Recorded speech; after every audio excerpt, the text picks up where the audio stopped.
Olá, aqui é o André Barros, o Money Maker. Me conta uma coisa, você é um daqueles caçadores de fundos ou de topos? Esse tema me veio aqui para a nossa conversa hoje, né, que eu gravo o vídeo, depois de uma queda do mercado. O mercado chegou a cair quase 3%, recuperou, fechou em 2%, mas foi um dia, né, esse dia que eu me refiro, bastante tenso, né? Talvez quando você veja esse vídeo nem pareça, né, seja algo que na perspectiva seja insignificante, ou pelo contrário, né, quando você esteja vendo o vídeo, esse dia tenha sido o início de uma grande crise. Foi uma segunda-feira, né, em que ela foi marcada pela grande preocupação quanto a uma empresa chinesa, a segunda maior empresa imobiliária do mercado chinês, de construção, melhor dizendo, a Evergrande, né? E no momento que eu gravo o vídeo, a gente ainda não sabe os desdobramentos, né? O dia de hoje começa apontando para um dia de alívio mais positivo. O mercado chinês ele está fechado, né? Amanhã eles reabrem, é um feriado, lá um festival que eles têm. E bom, amanhã é que a gente vai ter mais claro, e talvez nem só amanhã, né? Essas crises elas levam tempo para se desenrolar. Fato é que existem 300 bilhões de dívida que podem virar um grande default, né? Alguns fazem até o paralelo, né, com a crise lá do subprime americano. Mas o ponto aqui não é nem esse, né? O objetivo não é entrar nesse mérito. O grande ponto aqui, o que me chamou a atenção, foi como o humor do mercado, né, o sobe e desce das cotações, ele nos coloca contra a parede, né? Nessa busca pelo ponto ideal de entrada, ou no medo de entrar errado, né, e de não fazer o movimento correto, a gente acaba perdendo oportunidades. Né? A gente não sabe, né? Eu não sei aonde vai dar essa crise, né? Se ela vai ser apenas um momento ou se ela vai se desdobrar em um contágio maior. Mas vamos pegar uma que já aconteceu lá atrás, né? A crise do Lehman Brothers, ou a do ano passado, né? Da pandemia. As duas, né, com características bem diferentes, mas uma coisa em comum, né? Momentos de estresse, momentos em que o mercado, por algum tempo, no caso da pandemia, um momento mais curto, uma crise mais aguda, no caso da crise do subprime, algo que se desdobrou por alguns meses, mas o fato é que nas duas, quando a perspectiva se amplia, a gente percebe que já foram renovados os recordes de valorização do mercado. E assim tem sido com a grande parte das crises que já passamos, né? Estamos hoje nos maiores níveis de bolsa, ou seja, quando a gente muda a lente, né, essa perspectiva também muda. Então esse é o ponto de atenção que eu queria chamar, né? Nós não deveríamos tomar as nossas decisões no calor do momento, usando a lente de curtíssimo prazo, quase que microscópica, do minuto a minuto da bolsa. Claro, se você é um investidor, um day trader, a sua perspectiva é outra. Realmente você está usando essa lente de curtíssimo prazo e tem que usá-la. Mas aqui eu falo para o investidor comum, aquele que está buscando construir e consolidar o seu patrimônio. Para esse é importante ter esse conjunto de lentes um pouco mais ampla. As decisões que nós tomamos, elas nunca, ou na maioria das vezes, né, não deveriam ser tomadas no intraday, né, durante o pregão. Nós deveríamos tomar as decisões com antecedência. Então, eu escolho as empresas que me interessam, coloco elas num radar e vou aguardar, tenho o ponto que me interessa de entrada e aguardarei o melhor momento. A partir daí, eu posso até ajustar essa entrada, mas se o preço me interessa, a tensão do momento deveria ser apenas oportunidade de entrada e não receio de que aquele estresse vai continuar, ou então ambição contínua, né? Legal, vou buscar mais 5 centavos, mais 6 centavos. Esses pequenos ganhos, né, que a gente na busca pelo fundo, pelo ponto exato de reversão está buscando, no médio e longo prazo eles se mostram insignificantes. A diferença é muito pequena, versus o risco de você perder uma boa oportunidade, um bom ponto de entrada, né? Então a sua tese, né, a sua escolha, as suas oportunidades, elas não são identificadas no calor do momento. Você identifica elas antes do mercado abrir. Seja no final de semana, seja ao longo de vários finais de semana em que você vem analisando algumas alternativas. E aqui, né, cada um tem a sua própria estratégia. Eu, por exemplo, né, um dos pilares da minha estratégia é reduzir esse universo de mais de 500 alternativas que temos no mercado para um radar de 40. Eu fico com 40 ações que eu considero de bom potencial, né, que tem uma boa rentabilidade, cumprem os meus critérios de segurança, de liquidez e estão num bom preço, né, que são boas oportunidades. A minha seleção de portfólio, ela me permite fazer esse primeiro filtro e colocar 40 alternativas ao longo do ano. Ok, né, um ano mais volátil, eu acabo fazendo uma revisão semestral, mas a princípio esse radar me acompanha ao longo de um ano inteiro. Assim eu tenho claro o que me interessa, né? Eu não fico eu fico menos desesperado nos momentos de tensão. E junto com isso, né, o que eu também trabalho são os gatilhos de negociação. Ok, as 40 empresas são aquelas que me interessariam ter em carteira. Mas, obviamente, eu não vou trazer 40 empresas para a carteira, né? Do ponto de vista de diversificação, é um exercício exagerado, né? Você não precisa ter 40.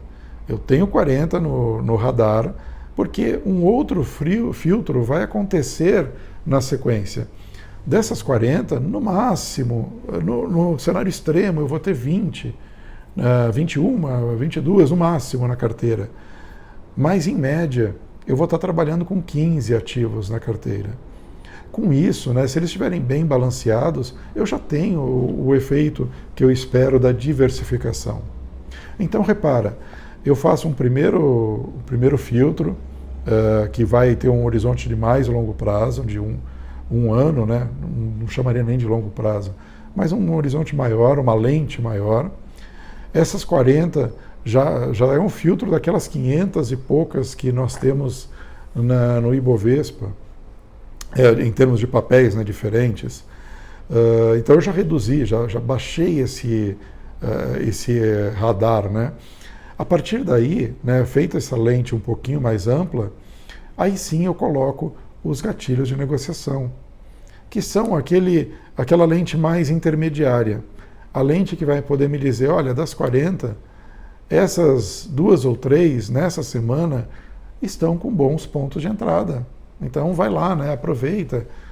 E feito isso, eu tento evitar que um momento de estresse, um dia vermelho, como no momento que eu gravo foi ontem, ele me impeça de fazer o movimento. Eu tenho o meu ponto de entrada. Pode ser que a queda não seja suficiente para chegar no meu ponto de entrada ideal. E aí eu não vou negociar. Mas, se ela chegou no ponto de entrada, eu vou fazer a operação. Eu vou fazer aquela entrada. Por quê? Primeiro, ela já passou naquela lente maior, né, que eu reduzi das mais de 500 para 40 ativos. Depois, elas passaram na lente menor, a lente de mais curto prazo, em que se acionou o gatilho de negociação. Né? Então, das 40, naquela semana em que eu estou observando, eu encontro 2, 3, 4 que estão num bom ponto de entrada, ou, né, no sentido contrário, poderiam estar num bom ponto de venda também. Então, assim, eu defino, antes do mercado abrir, o que me interessa para aquela semana. Né?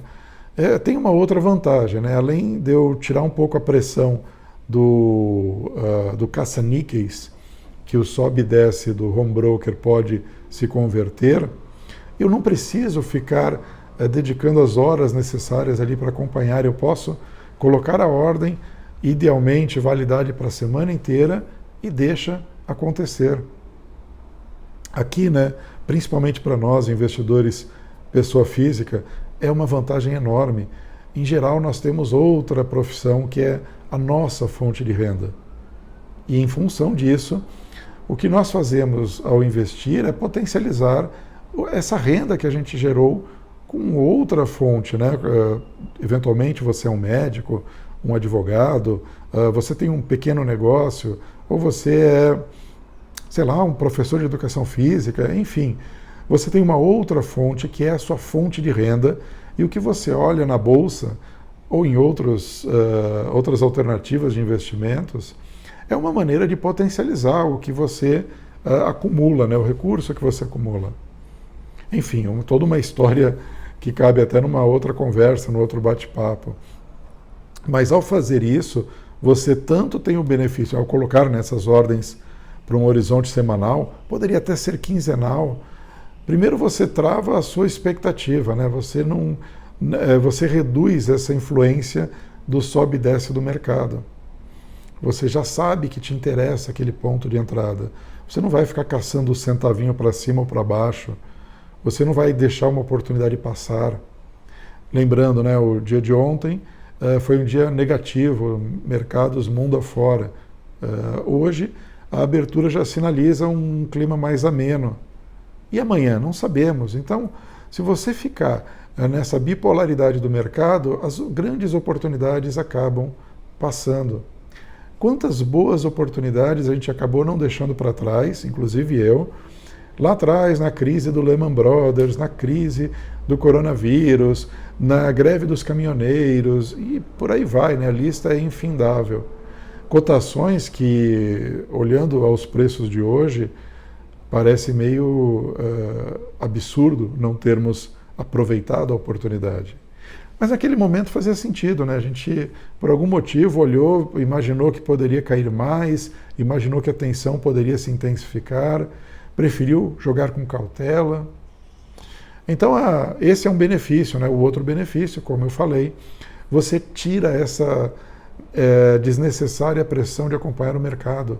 Foca no que te faz gerar renda, faz bem o seu trabalho, faz ele render cada vez mais, para que você possa voltar aí sim para o mercado para fazer novos aportes.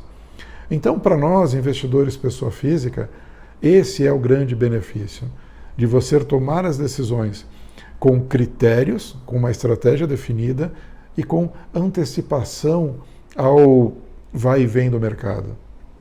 Então, você toma as decisões de maneira antecipada, fora do calor do mercado, e coloca elas de maneira a que, se chegarem no preço que te interessa, elas serão realizadas.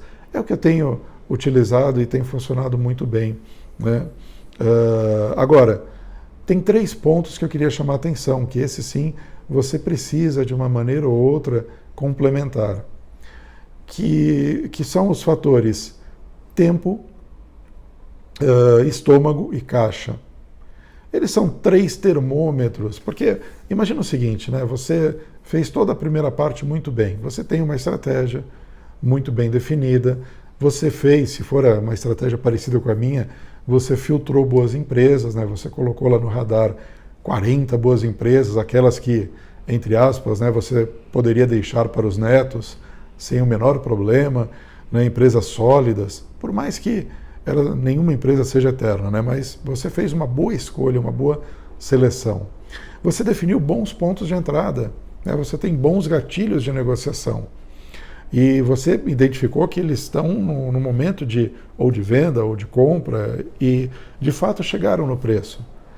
Aí vem a última, né, que são esses 3 termômetros que eu gostaria de chamar a atenção. O tempo, o caixa e o estômago. O tempo, ele é extremamente importante porque não existe garantia, por mais que você tenha feito muito bem a primeira parte, de quando esse resultado irá aparecer. Algumas boas escolhas podem mostrar o seu resultado em 2 dias.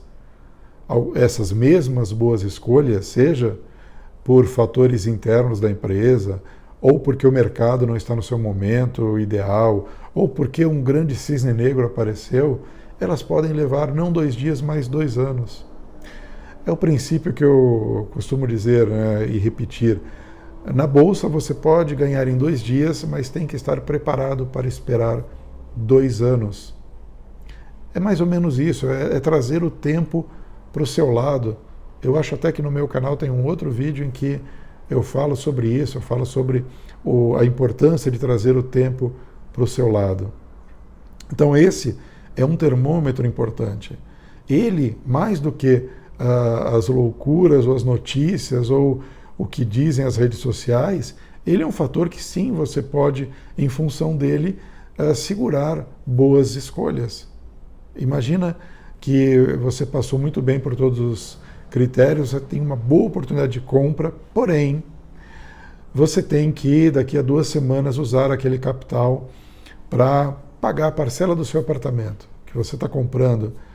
Então, por melhor que tenha sido a escolha, essa decisão de você entrar naquele ativo, tendo um horizonte tão bem definido, tão claro, você vai precisar do dinheiro em 2 semanas, ela não deveria ser feita, não deveria ser tomada. Ela nos leva para o segundo ponto, né, o estômago.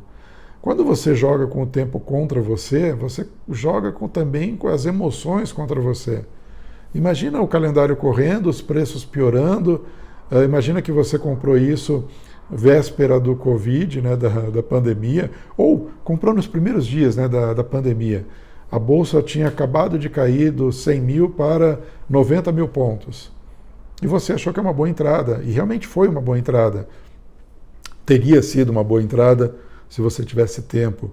Porém, com esse horizonte de 2 semanas, você seguiu vendo a bolsa cair, e por mais que a recuperação, no caso do Covid, tenha sido rápida, ela não foi suficiente para esse horizonte curto que você tinha. Então você ficou estressado, você não dormiu bem, você não conseguiu ter o estômago para segurar aquela posição. Na verdade, não foi nem não ter o estômago, né? Você não tinha o tempo. Chegou às 2 semanas, você não tinha caixa, precisou realizar aquele ativo ou algum outro da carteira, seja como for, você teve que realizar no momento não adequado, não o melhor.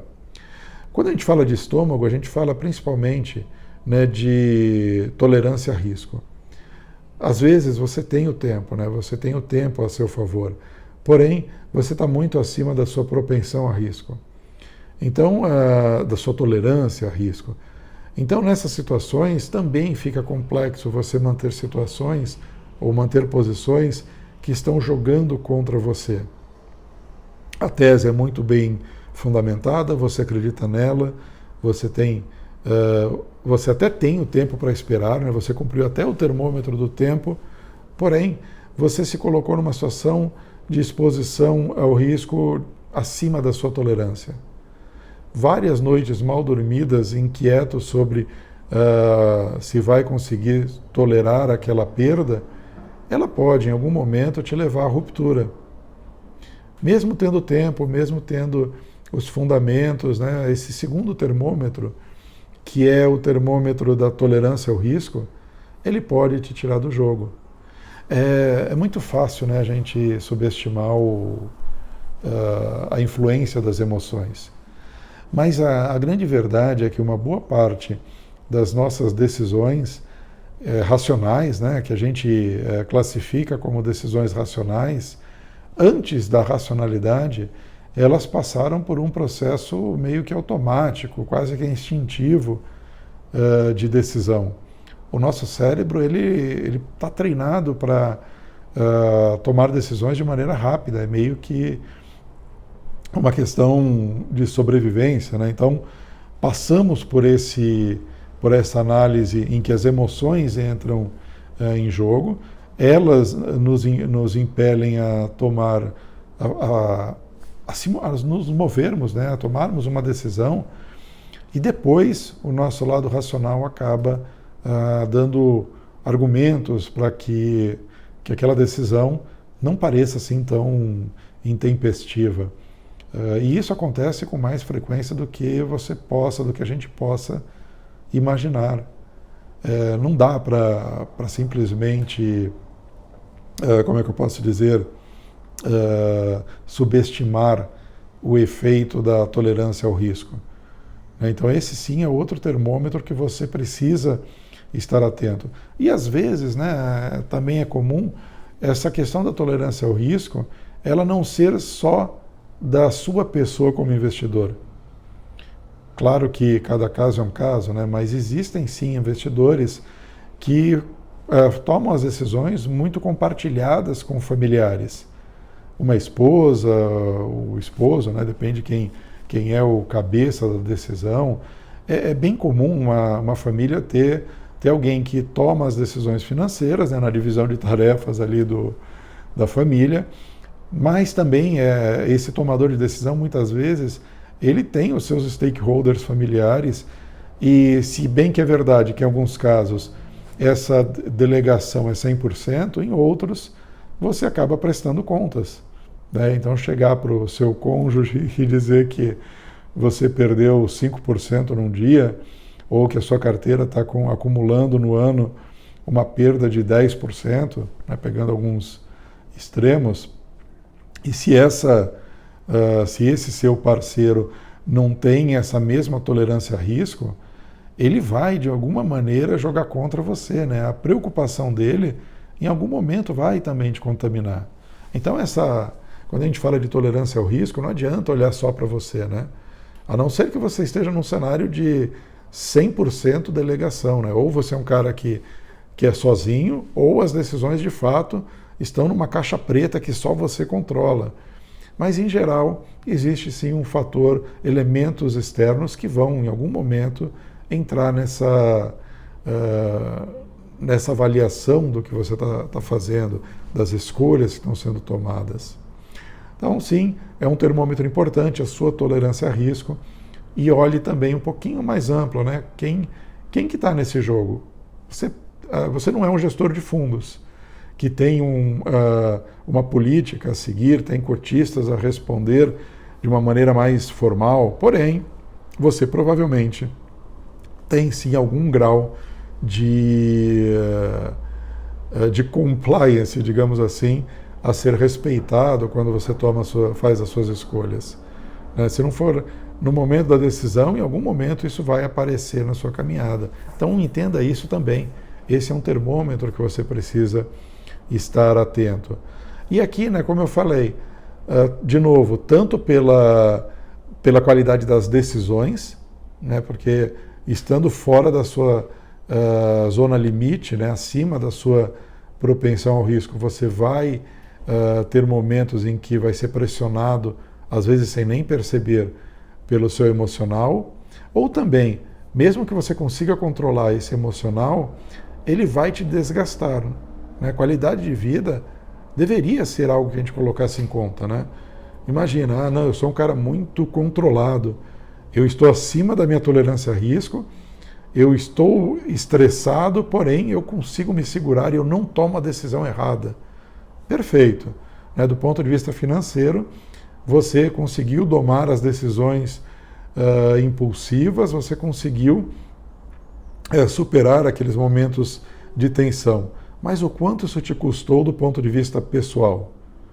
Algumas noites mal dormidas, né? Alguma tensão, estresse, ele tem o seu custo também, né?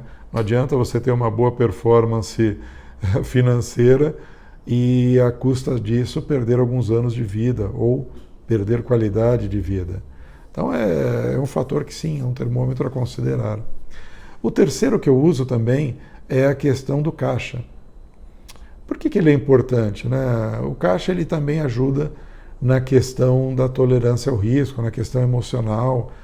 Né? Quando você vê uma crise e você tem caixa, você consegue enxergar a oportunidade. Opa, legal, eu tenho aqui 20% de caixa, o mercado caiu 5%.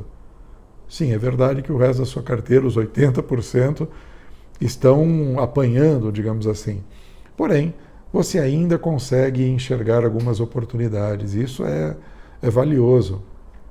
E um outro fator é que o nível de caixa, pelo menos para mim, eu uso ele como um termômetro.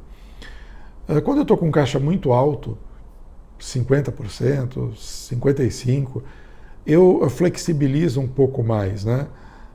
Eu estou um pouco mais aberto a fazer a executar operações. Bom, óbvio, né? Eu tenho caixa. Em geral, se eu tenho caixa é porque eu acabei de realizar alguns ganhos, eu acabei de dar liquidez à minha carteira, e eu faço isso com os sinais de venda, eu faço isso inclusive com os ganhos que eu tenho naquelas posições, enfim.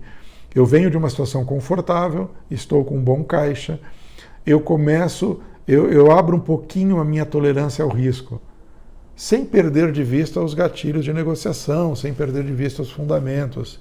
Porém, eu consigo fazer mais movimentações. Conforme esse termômetro, né, esse caixa vai baixando e ele vai se aproximando do meu nível mínimo, né, de aceitação, ali por volta de 8%, 5%, eu começo a ser mais criterioso. Então eu começo a pedir um pouco mais de desconto.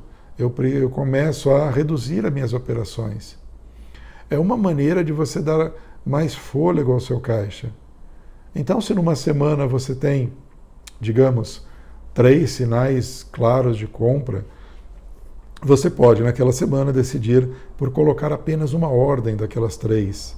Ou você pode decidir por pedir um pouco mais de desconto, né? Pedir uma entrada um pouco mais baixa para poder usar aquele caixa. Em geral, também isso mostra que se o seu caixa foi sendo consumido, o mercado ele estava numa tendência de queda, que foi te oferecendo oportunidades, e aí você foi consumindo esse caixa. Então, nessa perspectiva, esse terceiro termômetro é um outro que eu usaria. Agora, né, e aí já caminhando para a gente encerrar a nossa conversa de hoje, use esses termômetros, mas evite usar o ruído do mercado, as notícias do mercado, os cenários que você leu na internet. Esses não deveriam ser os seus termômetros para segurar uma compra ou para colocar mais ordens de compra. Eles não são bons sinalizadores.